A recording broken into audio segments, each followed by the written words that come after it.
Vous allez les condamner à la peine de 10 ans de travaux forcés. Cette peine de 10 ans de travaux forcés sera assortie de l'interdiction du droit de vote et du droit d'éligibilité pendant 10 ans après l'exécution de cette peine. Vous allez aussi, Monsieur le Président, honorables membres de l'Auguste Cour, l'interdire d'accéder aux fonctions publiques, quel qu'en soit l'échelon. Vous allez aussi les priver du droit à la condamnation ou à la libération conditionnelle et à la réhabilitation.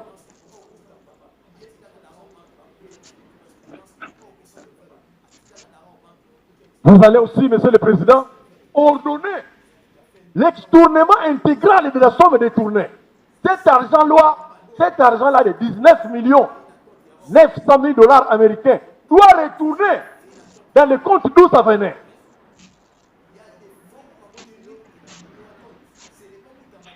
Si vous le faites, Monsieur le Président, honorable membre d'Auguste Cour, en mettant les frais de justice à sa charge, alors, justice sera faite. 017/2002 du 3 octobre 2002 portant code de conduite de l'agent public de l'État. À son article 1er, cette loi dispose, au sens du présent code, on entend par agent public de l'État toute personne qui exerce une activité publique de l'État et ou énumérée par ces derniers sont agents publics de l'État, notamment 1. Le président de la République, chef de l'État. 2. Les membres du Parlement. 3. Les membres du gouvernement. 4. Les magistrats des cours et tribunaux. 5. Les ambassadeurs et envoyés extraordinaires. 6. Les autorités chargées de l'administration des circonscriptions territoriales et des membres des assemblées des entités administratives décentralisées. 7. Les personnels politiques et administratifs des services de la présidence de la République. 8. Les personnels politiques et administratifs de l'administration du Parlement. 9. Les personnels politiques et administratifs des cabinets des ministres. Ainsi de suite. Ce qui nous intéresse, au point 4, au point 3, sont agents publics de l'État, notamment les membres du gouvernement. Le prévenu, en sa qualité de ministre d'État, ministre de la Justice, est un agent public de l'État.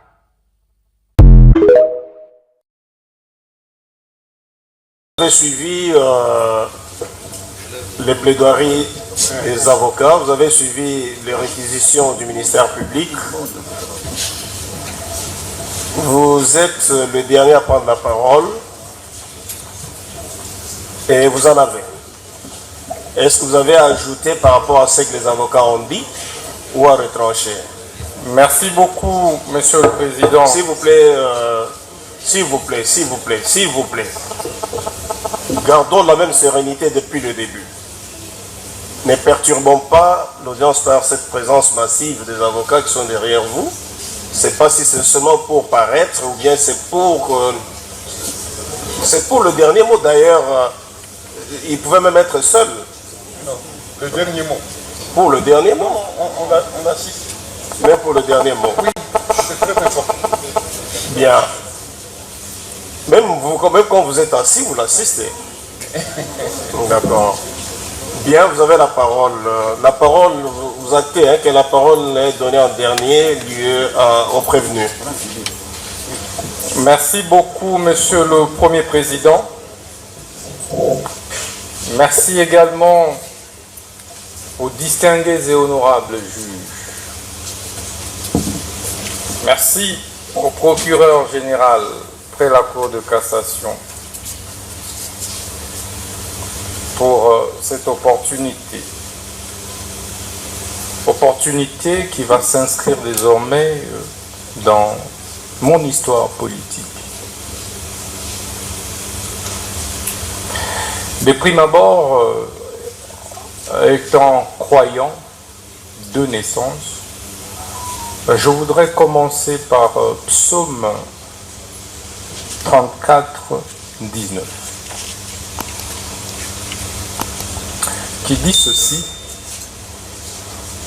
le malheur atteint souvent les justes, et Dieu l'en délivre toujours.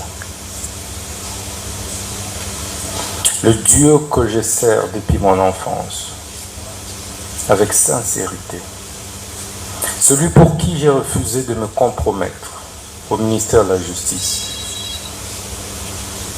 en servant les pauvres, les orphelins, les veuves. Il est juste et vivant. Il ne m'a jamais abandonné, quelles que soient les épreuves. Je crois en lui et je sais qu'il me viendra au secours, même en dernière minute. C'est pourquoi, Monsieur le Premier Président, je veux également dire que l'histoire me rétablira et Dieu de mes ancêtres me rétablira et me justifiera, je veux dire. J'ai dû démissionner de mes fonctions de ministre d'État, ministre de la Justice et garde-sceau après avoir rendu des loyaux services à la République, pris autant de risques pour ce pays. Face à une guerre d'agression qui était pendante, où tout le monde a lâché, j'ai tenu bon et prêt à donner de ma vie pour cette République. Mais aujourd'hui, cette justice que j'ai servie avec tant d'amour m'a tout arraché, mon honneur, ma crédibilité, ma dignité, mon directeur de cabinet.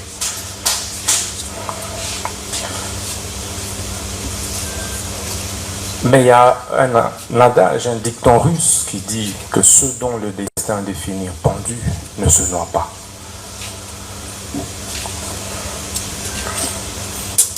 Monsieur le Président, ce procès de ma vie était la dernière preuve que j'attendais pour confirmer que j'étais dans le bon, dans la lutte pour la justice juste et équitable pour tous. Ça ne me serait pas arrivé, je douterais de moi et de la lutte que j'ai menée depuis l'école, où j'ai créé, alors que je n'avais que 15 ans, l'association de lutte contre la tricherie. Et à l'université protestante au Congo, j'ai créé l'association de lutte contre les antivaleurs, président des étudiants. Je me suis opposé à toutes les antivaleurs et de manière farouche qui m'avait valu pour la première fois de reprendre en deuxième session, alors que j'avais distingué. Et je payais ce prix avec honneur. Au ministère de la Justice, je subis la même injustice. Alors que je voulais faire mon travail correctement, redresser les choses, pour le bien de tous, le bien du pays et des générations futures. C'est pourquoi ce procès est historique. Historique, Monsieur le Premier Président, parce que il me rappelle autant d'autres procès historiques, notamment celui de Patrice Emery Lumumba, dont je suis la réincarnation. En 1956, pratiquement au même âge, il avait été condamné à 1 an d'emprisonnement pour détournement des deniers publics. Mais quelques années plus tard, il sera notre héros national. Ça me fait également penser au procès de Fidel Castro, un de mes idoles, vers les années 51, où il prononça les discours les plus historiques, l'histoire m'acquittera. Quelques années plus tard, il prit le pouvoir et il reste aujourd'hui les héros de Cuba. Ça me fait également penser au procès de Lula da Silva, et ça c'est le plus récent. Ancien président brésilien, mais jugé, condamné pour corruption. Et ça, c'est en 2017. Au sortir de la prison, il a été président de la République jusqu'aujourd'hui. Ce procès me fait penser au procès d'Étienne Tshisekedi Lumumba et de ses compagnons de lutte vers les années 80, parce qu'il luttait pour le changement. Il a été condamné, mais aujourd'hui, il reste une référence, un modèle, et son fils est président de la République démocratique du Congo. Ce procès, enfin, me fait penser au procès des Mandela. Mandela, vers les années 59, mais exactement 62. En 62, il a été condamné injustement. Et il a fait 27 ans en prison. Mais il sort de là, président de la République d'Afrique du Sud. Et, Monsieur le Président, vous verrez que c'est pratiquement au même âge, c'était pratiquement à mon âge, que tous ces grands leaders ont connu des procès injustes. Et c'est ça qui construit ma conviction et qui m'a construit ce mental d'acier de faire face à cette épreuve que je ne conseillerais et souhaiterais à personne dans la vie, même pas au ministère public. Parce que ça m'a déchiré. Parce que ça m'a détruit intérieurement. J'ai été trahi. Mais un jour, je parlerai. Je suis un homme d'État, je me tais. Le ministère public sait que je suis incapable. Je suis très content parce qu'il est épinglé sa nièce qui a fini 1 année après moi à l'université. Je suis un homme, certes avec beaucoup de défauts, parce que je ne suis pas Dieu. Mais j'essaie d'être correct, sincère et honnête. Pour preuve, je ne me suis pas contredit lors de différentes auditions. Que ce soit au niveau du parquet, que ce soit ici. Parce que je pense que quand on est gouvernant, on doit assumer ses actes. Et je voulais assumer tout ce que j'ai fait. Même si mes collaborateurs ont posé un acte, je suis responsable, j'assume tout en tant que responsable. Ce procès, Monsieur le Président, c'est donc, me fait penser à un syllogisme simple. Le premier, l'on demande, l'on instruit le ministre d'État, ministre de la Justice, le garde des Sceaux, à construire une prison. Le ministre d'État, ministre de la Justice, s'active à construire cette prison. Et on conclut par la suite en disant que le ministre de la Justice a détourné les fonds destinés à la construction de la prison, alors que ces fonds sont logés en banque. Toutes les autorités ont été informées. Deuxième syllogisme qui résume ce procès, c'est le ministère public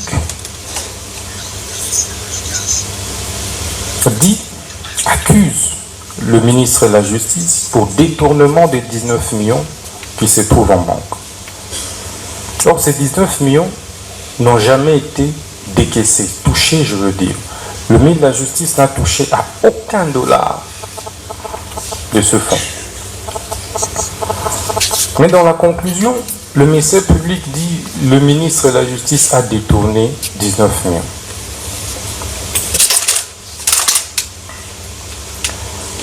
Je suis perdu face à ces syllogismes. Merci beaucoup, Monsieur le Premier Président. Merci également aux distingués et honorables juges. Merci au procureur général près la Cour de cassation pour cette opportunité. Opportunité qui va s'inscrire désormais dans mon histoire politique. De prime abord, étant croyant de naissance, je voudrais commencer par Psaume 34, 19, qui dit ceci: le malheur atteint souvent les justes, et Dieu l'en délivre toujours. Le Dieu que je sers depuis mon enfance, avec sincérité, celui pour qui j'ai refusé de me compromettre au ministère de la Justice, en servant les pauvres, les orphelins, les veuves. Il est juste et vivant. Il ne m'a jamais abandonné, quelles que soient les épreuves.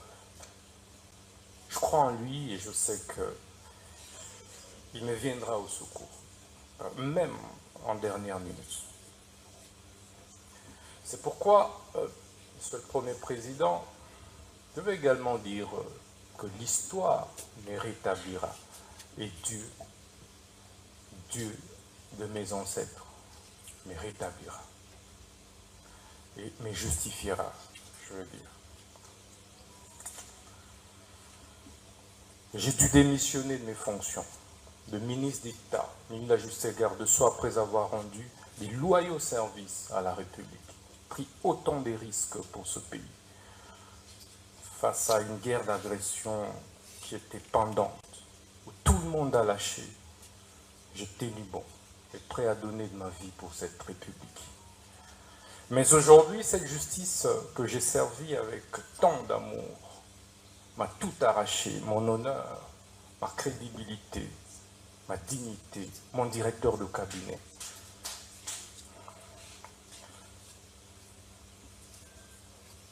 Mais il y a un adage, un dicton russe qui dit que ceux dont le destin est défini pendu ne se noient pas.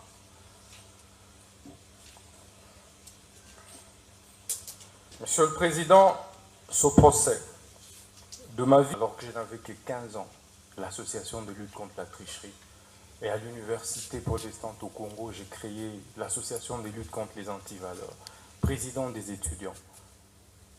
Je me suis opposé à toutes les antivaleurs, et de manière farouche, qui m'avait valu pour la première fois de reprendre en deuxième session, alors que j'avais distingué. Et je payais ce prix avec honneur. Au ministère de la Justice, je subis la même injustice. Alors que je voulais faire mon travail correctement, redresser les choses, pour le bien de tous, le bien du pays et des générations futures. C'est pourquoi ce procès est historique. Historique, Monsieur le Premier Président, parce que il me rappelle autant d'autres procès historiques, notamment celui de Patrice Emery Lumumba, dont je suis la réincarnation. En 1956, pratiquement au même âge, il avait été condamné à 1 an d'emprisonnement pour détournement des deniers publics. Mais quelques années plus tard, il sera notre héros national. Ça me fait également penser au procès de Fidel Castro, un de mes idoles, vers les années 51, où il prononça les discours les plus historiques, l'histoire m'acquittera. Quelques années plus tard, il prit le pouvoir et il reste aujourd'hui les héros de Cuba. Ça me fait également penser au procès de Lula da Silva, et ça c'est le plus récent. Ancien président brésilien, mais jugé, condamné pour corruption. Et ça, c'est en 2017. Au sortir de la prison, il a été président de la République jusqu'à aujourd'hui. Ce procès me fait penser au procès d'Étienne Tshisekedi Lumumba et de ses compagnons de lutte vers les années 80, parce qu'il luttait pour le changement. Il a été condamné, mais aujourd'hui, il reste une référence, un modèle, et son fils est président de la République démocratique du Congo. Ce procès, enfin, me fait penser au procès des Mandela. Mandela, vers les années 59, mais exactement 62. En 62, il a été condamné injustement. Et il a fait 27 ans en prison. Mais il sort de là, président de la République d'Afrique du Sud. Et, Monsieur le Président, vous verrez que c'est pratiquement au même âge, c'était pratiquement à mon âge, que tous ces grands leaders ont connu des procès injustes. Et c'est ça qui construit ma conviction et qui m'a construit ce mental d'acier de faire face à cette épreuve que je ne conseillerais et souhaiterais à personne dans la vie, même pas au ministère public. Parce que ça m'a déchiré. Parce que ça m'a détruit intérieurement. J'ai été trahi. Mais un jour, je parlerai. Je suis un homme d'État, je me tais. Le ministère public sait que je suis incapable. Je suis très content parce qu'il est épinglé sa nièce qui a fini une année après moi à l'université. Je suis un homme, certes avec beaucoup de défauts, parce que je ne suis pas Dieu. Mais j'essaye d'être correct, sincère et honnête. Pour preuve, je ne me suis pas contredit lors de différentes auditions. Que ce soit au niveau du parquet, que ce soit ici. Parce que je pense que quand on est gouvernant, on doit assumer ses actes. Et je voulais assumer tout ce que j'ai fait. Même si mes collaborateurs ont posé un acte, je suis responsable, j'assume en tant que responsable. Ce procès, Monsieur le Président, c'est donc, me fait penser à un syllogisme simple. Le premier,